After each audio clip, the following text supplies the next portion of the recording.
توڑا نہ جا سکے. اسے آپ اپنی اصطلاح میں معجزہ کہہ لیں, علم کلام کی اصطلاح میں. قرآن نے اس کے لیے لفظ استعمال کیا بینہ, کہیں لفظ استعمال کیا ہے آیت اور کہیں استعمال کیا ہے بینہ. تو اب ہمارے اس نبی کا انکار کرو گے جو اللہ کا بینہ لے کے آیا ہے, رب کا بینہ. بھئی کیا ہے رب کا بینہ؟ تو بھئی یاد رکھو کہ کوئی نبی معجزے کے بغیر نہیں آیا. بہت سے لوگ ہیں جو معجزوں کا انکار کرتے ہیں, اور میں نے ہمیشہ یہ کہا کہ معجزوں کا انکار وہی کرے گا کہ جس کا جھوٹا نبی معجزہ نہ دکھلا سکے, وہ معجزوں کا انکار کرے گا. اور جن سچے انبیاء نے معجزے دکھلائے ان کی امتیں معجزوں سے انکار نہیں کرے گی. تو ہر نبی معجزہ لایا. اور دیکھو دعوے کو مطابق دلیل ہونا چاہیے. یہاں روکوں گا اپنے سننے والوں کو, پھر یہاں سے آگے بڑھوں گا. موسیٰ علیہ السلام اللہ کے نبی ہیں, اور دعویٰ یہ ہے کہ میں اللہ کا نبی ہوں, اللہ کا رسول ہوں, میں توریت لایا ہوں, اس پر عمل کرو. ثبوت, عصا پھینک دیا اژدہا بن گیا. بھئی ہوا تو یہی. دعویٰ کیا ہے؟ میں اللہ کا نبی ہوں, میں تمہاری ہدایت کے لیے آیا ہوں, تمہیں راہ راست پہ پہنچاؤں گا, تمہارے نفسوں کو تزکیہ کروں گا. جناب ثبوت کیا ہے؟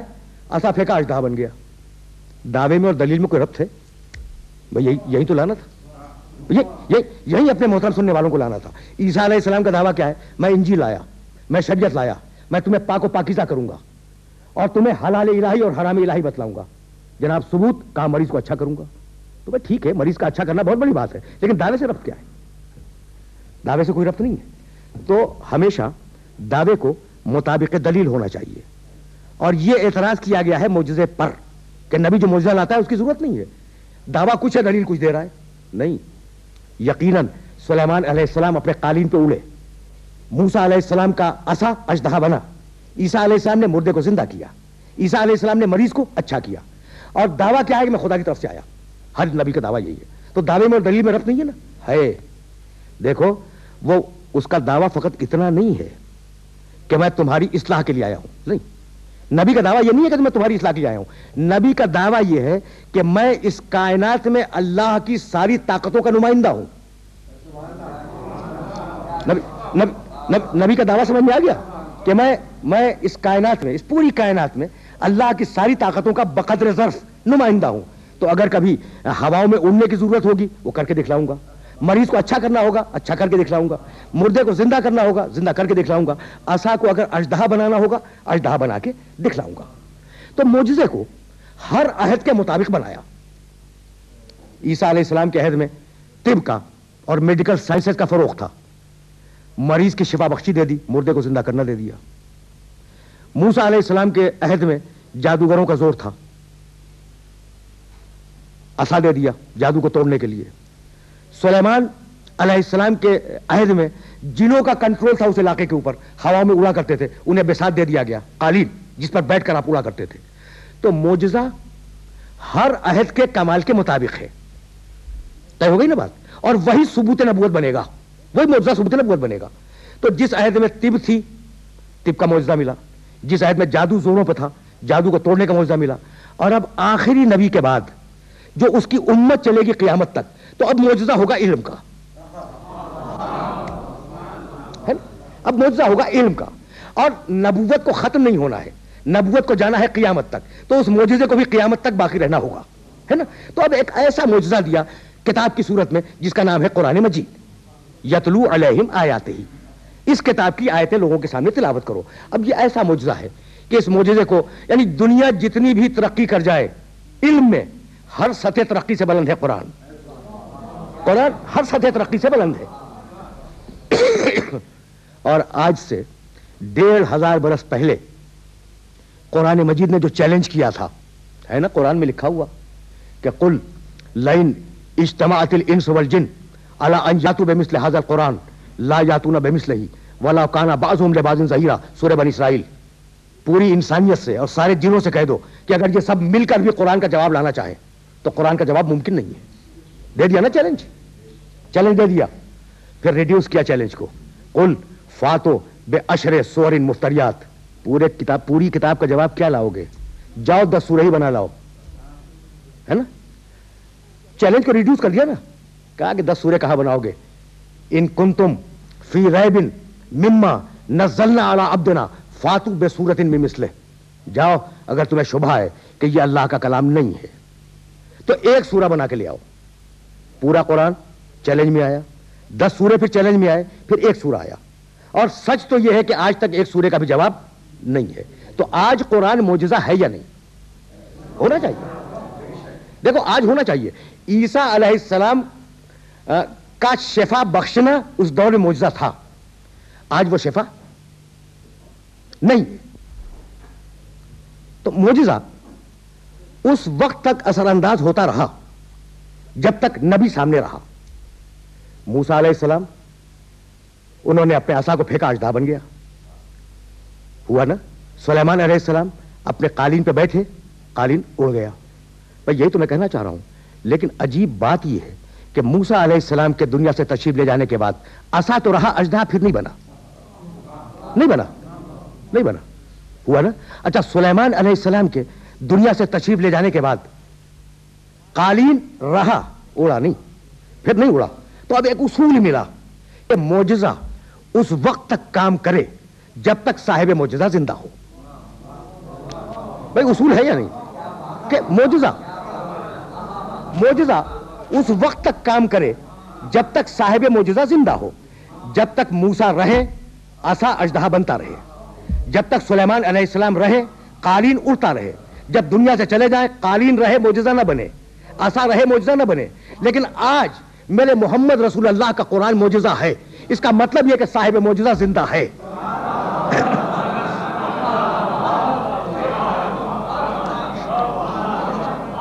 اس کا مطلب یہ ہے کہ صاحب معجزہ زندہ ہے, اور پوری طاقت اور پوری توانائی کے ساتھ وہ صاحب معجزہ آج بھی زندہ ہے.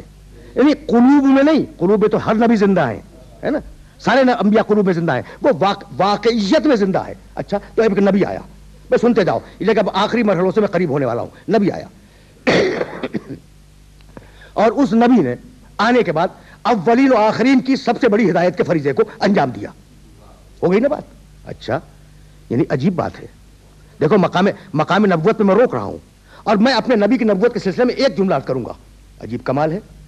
سب سے پہلے بنایا, سب سے آخر میں بھیجا, اور سب سے آخر میں بھی کمال یہ کیا, بھائی حضرت آمنہ کی گود میں جب وہ بچہ تھا نبوت کا اعلان کر دیتا.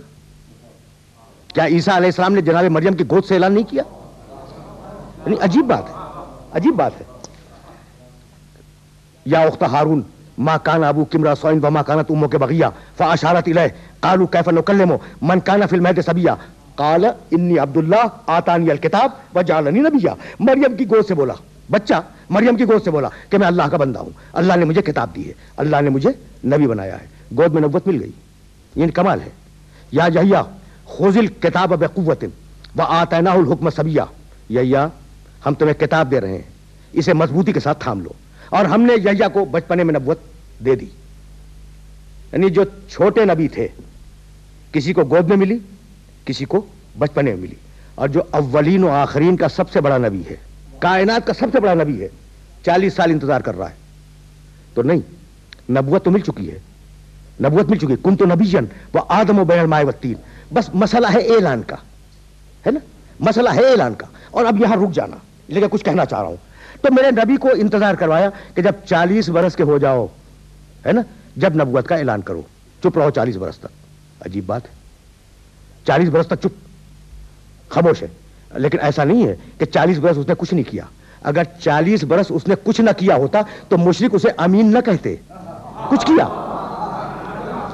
کچھ کیا, ایسا کچھ کیا کہ مشرک کی زبان سے نکلا یہ امین ہے, اور ایسا کچھ کیا کہ مشرک کی زبان سے نکلا کہ یہ صادق ہے. تو اپنا صدق بھی منوایا, اپنی امانت بھی منوائی. امانت کا تعلق عمل سے ہے, صداقت کا تعلق زبان سے ہے. تو اپنا قول بھی منوایا, اپنا عمل بھی منوایا, ہے نا. اور اس کے بعد پھر نبوت کا اعلان کیا, اور اس کے بعد پھر قرآن کا آنا شروع ہوا. بھائی عجیب بات ہے, اور اسے اپنے ذہن میں رکھ لینا کہ دنیا کا کوئی سیاسی اور معاشی نظام ایسا نہیں ہے جس میں پہلے لٹریچر نہ ہو بعد میں عمل نہ ہو. اور ہوا یہی ہے. دیکھیے فرانس میں انقلاب ہوا, فرانس کا رینیساں بہت مشہور ہے, لیکن یہ انقلاب کیسے ہو گیا؟ اٹرنڈم نہیں. فرانس کے انقلاب کی جڑوں میں اس عہد کے دانشوروں کی کتابیں ہیں, والٹائر نے کتابیں لکھی, روسو نے کتابیں لکھی, دوسرے بڑے مفکرین نے کتابیں لکھی. لوگوں نے ان کتابوں کو پڑھا, پڑھنے کے بعد ان سے متاثر ہوئے, جب متاثر ہوئے انقلاب کر دیا. تو پہلے نظریہ بعد میں عمل, بھئی یہی ہوا نا, پہلے کتاب بعد میں عمل, یہی تو ہوا نا. اچھا یہ جو 1916 میں روس میں انقلاب ہوا یوں ہی ہو گیا؟ نہیں, مارکس نے کتابیں لکھی, انگلش نے کتابیں لکھی, دوسرے اشتراکی مفکرین نے کتابیں لکھی. لوگوں نے ان کتابوں کو پڑھا, پڑھنے کے بعد ان سے متاثر ہوئے, انقلاب کر دیا. پہلے کتاب بعد میں عمل, یہی ہوتا ہے نا. اچھا تمہارے کالجوں میں کیا ہوتا ہے؟ جب سائنس پڑھاتے ہو پہلے تھیوری بعد میں پریکٹیکل. یہ کبھی نہیں ہوا کہ پہلے پریکٹیکل کروا دو بعد میں تھیوری پڑھاؤ, کبھی سنا؟ یعنی کامن سینس کے خلاف ہے, لاجک کے خلاف ہے کہ آپ پہلے پریکٹیکل کروا دیں بعد میں تھیوری پڑھوائیں. تو پہلے کیا ہوتا ہے؟ تھیوری دی جاتی ہے, بعد میں اس تھیوری کے مطابق پریکٹیکل کروایا جاتا ہے. میرے پروردگار کی سنت کچھ اور ہے.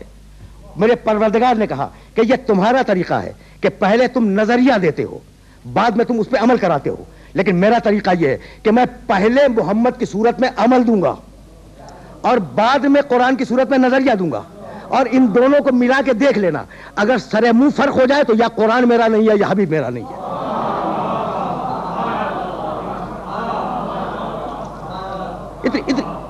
اتنی احتیاط کے ساتھ یہ جملہ عرض کر رہا ہوں کہ اگر سرے منہ فرق ہو جائے میرے نبی میں, میرے آخری نبی میں اور میرے قرآن میں, تو سمجھ لینا کہ میرا قرآن یا تو قرآن میرا نہیں ہے یا حبیب میرا نہیں ہے. تم سرے منہ بھی فرق نہیں پاؤ گے. جو محمد نے کیا وہ قرآن میں لفظوں میں آیا, اور جو قرآن میں کہا گیا وہ عین محمد کا عمل ہے, عین محمد کا کردار ہے. یہی سبب ہے کہ قرآن مجید نے میرے نبی کے کردار کی حفاظت کی, نہیں میرے نبی کی پوری رسالت کی حفاظت کی. اور کس شان کے ساتھ حفاظت کی؟ سورہ حجرات, یا ایھا الذین آمنوا لا ترفعوا اصواتکم فوق صوت النبی ولا تجهروا له بالقول كجهر بعضکم لبعض ان تحبط اعمالکم وانتم لا تشعرون. دیکھو کیسی حفاظت ہو رہی ہے. اس پیغام توحید کے لانے والے کی حفاظت دیکھو. اے ایمان لانے والو, دیکھو میں نے جملہ کہا اور اسی جملے پر بات کو مکمل کروں گا. یہ پیغام توحید کا لانے والا ہے اور اس پر بات مکمل ہو جائے گی. یا ایھا الذین آمنوا, اے ایمان لانے والو, لا ترفعوا اصواتکم فوق صوت النبی, دیکھو نبی کی آواز پر اپنی آواز کو بلند نہ کرو. ولا تجهروا له بالقول, اور ویسے بات نہ کرو اس سے کجہر بعضکم لبعض, جیسے تم ایک دوسرے سے بات کر لیتے ہو. ویسے میرے نبی سے بات نہ کرو جیسے تم ایک دوسرے سے بات کر لیتے ہو. اگر تم جیسا ہوتا تو ہم اجازت دے دیتے. اگر میرا نبی تم جیسا ہوتا تو ہم اجازت دے دیتے کہ ویسے ہی بات کر لو, لیکن نہیں, تم جیسا نہیں ہے. لا تجهروا له بالقول كجهر بعضكم لبعض ان تحبط اعمالكم وانتم لا تشعرون. اگر نبی کی آواز پر تم نے اپنی آواز کو بلند کیا اور اگر ویسے بات کی جیسے آپس میں بات کرتے ہو تو تمہاری پڑھی ہوئی نمازیں باطل ہو جائیں گی, رکھے ہوئے روزے باطل ہو جائیں گے, کیے ہوئے حج باطل ہو جائیں گے, تمہارے سارے اعمال باطل ہو جائیں گے اور تمہیں اس کا شعور بھی نہیں ہوگا. بھائی توجہ کر رہے ہو؟ تو کردار مسلم کو, مسلمان کے کردار کو اس آیت میں کنٹرول کیا. خبردار نبی کے مقابلے میں باادب رہو. لیکن ہو سکتا تھا کہ کوئی نبی کے مقابلے میں اپنے کردار کو روک لے, دل کو نہ روک سکے, ہے نا. تو سورہ نساء میں ارشاد فرمایا فلا وربک لا یؤمنون حتی یحکموک فیما شجر بینہم ثم لا یجدوا فی انفسہم حرجا مما قضیت ویسلموا تسلیما. تمہارے رب کی قسم, اللہ اپنی قسم کھا رہا ہے, فلا وربک لا یؤمنون, تمہارے رب کی قسم. یہ زمانی دعویٰ کرنے والے اس وقت تک مومن نہیں ہوں گے جب تک اپنے آپس کے جھگڑوں میں حبیب تجھ سے فیصلہ نہ کروائیں. دیکھا, اس وقت تک مسلمان نہیں ہو, اس وقت تک مومن نہیں ہو جب تک آپس کے مسئلوں میں رسول اللہ سے فیصلہ نہ کرواؤ. اور دیکھو فقط فیصلہ کروا لینا کافی نہیں ہے. ثم لا یجدوا فی انفسہم حرجا مما قضیت, اس وقت یہ مومن ہوں گے, اس وقت یہ مسلمان ہوں گے جب تیرے فیصلے پر کھلے دل سے راضی ہو جائیں. دل کھول دو. بھائی سورہ حجرات کی آیت میں کہا کردار کو کنٹرول کرو میرے نبی کے مقابلے پر, اور سورہ نساء کی اس آیت میں ارشاد فرمایا کہ دل کو کنٹرول کرو میرے نبی کے مقابلے پر. وَيُسَلِّمُوا تسلیما, اور اس وقت مومن ہو, اس وقت مسلمان ہو جب میرے نبی کے سامنے اپنے سر تسلیم کو خم کر دو. تو خدا کی اطاعت کا نام ہے اسلام, محمد کی اطاعت کا نام ہے تسلیم. باتیں پہنچ رہی ہیں نا. تو سورہ حجرات میں کہا اعمال کو کنٹرول میں رکھو, سورہ نساء میں کہا دل کو کنٹرول میں رکھو. سورہ حشر میں ارشاد فرمایا وما آتاکم الرسول فخذوہ وما نہاکم عنہ فانتہوا. رسول جو دے دے وہ لے لو, رسول جسے روک دے اس سے رک جاؤ. پوری کائنات میں ایک ہی انسان ہے جس کی نہ ذات پرانی ہوئی نہ بات پرانی ہوئی, جس کے قول میں کوئی فرسودگی نہیں ہے, جس کے عمل میں کوئی کہنگی نہیں ہے. زمان و مکان نہ اس کے قول پہ اثر انداز ہوئے نہ اس کے عمل پہ اثر انداز ہوئے. اب میں کیسے عرض کروں, کیوں؟ اس لیے کہ یہ پیغام توحید کا سب سے بڑا مبلغ ہے. بس میری تقریر آخری مرحلے میں داخل ہو گئی. کتنا بڑا مبلغ. سارے انبیاء آئے توحید کا پیغام دینے کے لیے, لیکن جس عزم اور جس استقامت کے ساتھ اس شخص نے, اس نبی آخر نے پیغام توحید کو عام کیا, وہ پوری تاریخ ہدایت میں اپنی مثال آپ ہے. میں عرض کروں, فاران کی چوٹی سے جب آواز دی قولوا لا الہ الا اللہ تفلحوا, اللہ کو ایک مانو, نجات کی ذمہ داری ہے, میں تمہیں نجات کی ضمانت دیتا ہوں, اللہ کو ایک مانو. وہ پیغام توحید کا علمبردار, وہ پیغام توحید کا مبلغ مکے کی گلیوں میں ایک خدا کی تبلیغ کرتا ہوا چلا. اور وہ جو 365 بتوں کو پوج رہے تھے انہیں پریشانی لاحق ہوئی کہ کہیں ایسا نہ ہو کہ ہمارے بت مسترد کر دیے جائیں معاشرے میں, اور بنی ہاشم کے اس جوان کے خدا کی عبادت ہونے لگے. انہوں نے, بس یہ میری تقریر کے آخری جملے ہیں اور ان جملوں پر اپنی بات کو مکمل کہنا چاہ رہا ہوں, انہوں نے میرے نبی کو پیغام بھیجا کہ تم خدائے واحد کے پرچار سے اور اس کی تبلیغ سے باز آ جاؤ, اور جو چاہتے ہو ہم تمہیں دینے کے لیے تیار ہیں. اگر میں خدا کی قسم میرے نبی کا جواب سننا, پیغام توحید کا مبلغ, بات کو یہی مکمل کر رہا ہوں. عرب کے بڑے بڑے سرداروں نے یہ پیغام دیا میرے نبی کو کہ تم خدائے واحد کی تبلیغ سے باز آ جاؤ. اگر تمہیں دولت چاہیے تو سونے اور چاندی کا اتنا بڑا ڈھیر لگا دیں گے کہ چشم انسانیت نہ دیکھاؤ, خدائے واحد کا اعلان چھوڑ دو. اگر تمہیں بادشاہ چاہیے تمہیں ملک عرب کا بادشاہ تسلیم کر لیں گے, خدائے واحد کا اعلان چھوڑ دو. اگر تم دنیا کی حسین ترین عورت سے شادی کرنا چاہتے ہو تو ہم منتخب روزگار عورت سے تمہاری شادی کروائیں گے, لیکن پیغام توحید کا اعلان چھوڑ دو. دیکھو بڑے انسینٹیوز ہیں, بڑی تشویقات ہیں, بادشاہت مل رہی ہے ملک عرب کی, دنیا کی سب سے بڑی دولت مل رہی ہے نا, لیکن میرے نبی نے جو جواب دیا ہے وہ آج تک تاریخ کی کتابوں میں محفوظ ہے. جب یہ پیغام ملا نا کہ دولت لے لو, بادشاہت لے لو, عورت لے لو, توحید کو چھوڑ دو, تو ایک مرتبہ ہاتھ بڑھایا, دونوں ہاتھ بڑھائے, کہنے لگے لو وضع الشمس علی یمینی والقمر علی یساری. یہ مشرک عرب اگر میرے داہنے ہاتھ پہ سورج رکھ دیں اور میرے بائیں ہاتھ پہ چاند رکھ دیں, جب بھی میں اپنے خدائے واحد کی تبلیغ سے باز نہیں آؤں گا. یہ میرے نبی نے کیا کہا, لو وضع الشمس علی یمینی والقمر علی یساری. اگر یہ پورا عرب مل کر میرے داہنے ہاتھ پہ سورج رکھ دے, میرے بائیں ہاتھ پہ چاند رکھ دے, جب بھی میں اعلان توحید سے باز نہیں آؤں گا. میرے نبی نے کہا کیا, میرے نبی نے یہ کہا کہ ہاتھ پر چاند اور سورج کا آ جانا جتنا انہونا ہے اتنا ہی انہونا پیغام توحید کو چھوڑ دینا ہے.